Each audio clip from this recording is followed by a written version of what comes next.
اور قتال، چونکہ یہ 4 مہینے جو حرمت والے شمار کیے جاتے ہیں، اگرچہ اس میں یہ اختلاف ضرور موجود ہے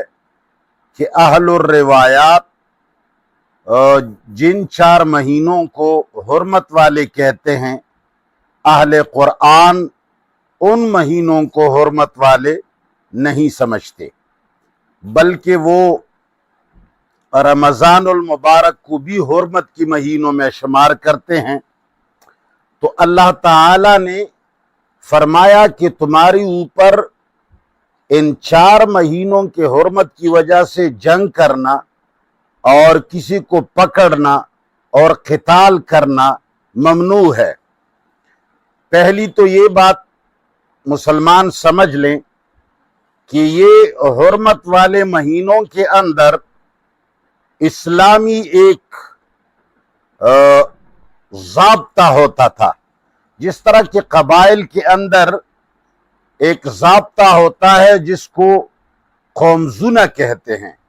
پٹھانوں کے ہاں، یعنی قوم نے ایک عہد کیا ہوتا ہے کہ فلان دن میں کسی کو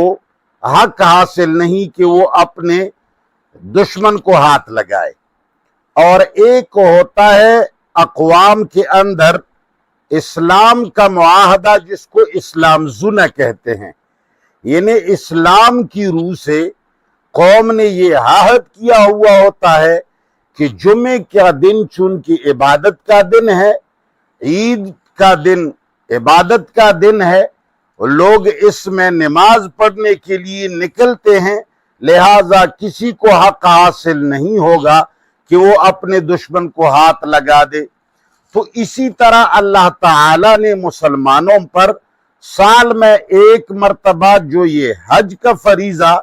قائم رکھا ہے اور عمرے کے اجتماعات کو فرض رکھا ہے، اس میں بھی مسلمانوں کے ساتھ زبردست دھوکہ ہوا ہے۔ مسلمانوں کی ہر عبادت سے اس کی جو روح ہے وہ نکالی گئی ہے، اور صرف کھوکھلی پرستش اور چند ذکر و اذکار کا مجموعہ رہنے دیا گیا۔ حج جو ہے یہ بین الاقوامی ایک کانفرنس کا نام ہے۔ جس طرح کفار اقوام متحدہ میں جمع ہو کر مسلمانوں کے خلاف معاہدے کرتے ہیں، مسلمانوں کے خلاف فیصلے کرتے ہیں، مسلمانوں کو مارنے کے لیے، ان کی املاک کو تباہ کرنے کے لیے، ان کے اقوام کو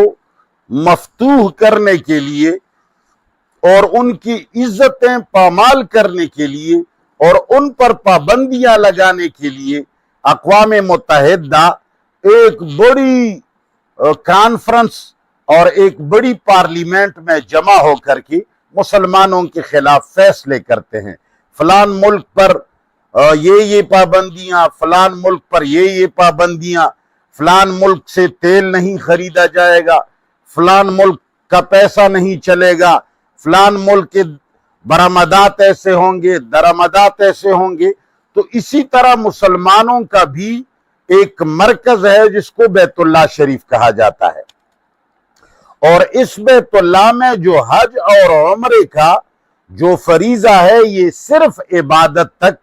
اور چند ارکان تک محدود نہیں تھا اور نہ ہے، بلکہ پوری دنیا کے مسلم ممالک کے سربراہان اور ان کے عہدیداران اور ان کے عمال اس کانفرنس میں سب جمع ہوں گے، اور تمام ملکوں والے عرفات کے اندر جمع ہو کر، بیت اللہ کے اندر جمع ہو کر وہاں یہ حج کے فرائض بھی ادا کریں گے، اکٹھا طواف بھی کریں گے، اور حجر اسود کا بوسہ بھی لیں گے، اور عرفات کا وقوف بھی کریں گے، اور صفا اور مروہ کے اندر سعی کا فریضہ بھی ادا کریں گے، اور شیطانوں کو یا جمرات کو کنکریاں بھی ماریں گے۔ اس سے انکار نہیں،